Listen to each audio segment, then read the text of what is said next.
I want to talk to you about the issue of women's safety, which seems to be still a fight in America, a fight here in Australia. American singer Tish Hyman has been in the headlines after confronting a biological man who repeatedly entered a women's locker room at her LA gym. And the singer then raised this with a California state senator at a town hall meeting. And just look at how this conversation went. Senator Winner, as the only black lesbian here, can I please ask you a question because I flew here to do that? Yeah. Okay. As a lesbian woman who was attacked in a woman's locker room at Gold's Gym this week by a self-identifying trans woman with a documented history of domestic violence, I'm deeply concerned about women's safety in female-only spaces. What would you say to women who are seeking assurance that their safety will be protected from men who, by California law, can self-ID as women in women-only spaces, sir? Please tell me.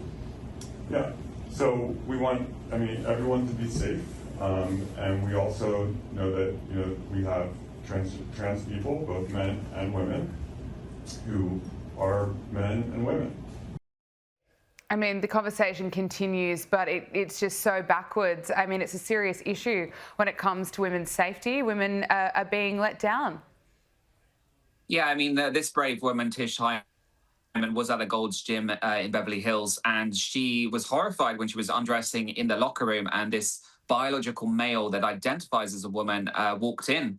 And she actually confronted him, and she was clearly very upset in the video. And, they had an altercation, and, she has been very outspoken about this. The transgender male actually went on TMZ Live and said he has a right to go in the women's locker room because he's felt this way for his whole life. But, it's wrong. And Senator Scott Wiener has been behind pushing very radical left LGBTQI laws in the California State Senate that are very much anti-women.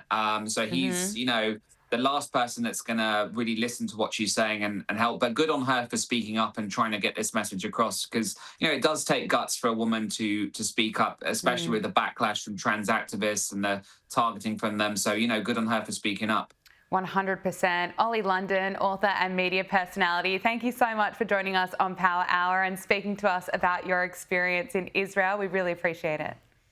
Real pleasure. Thank you.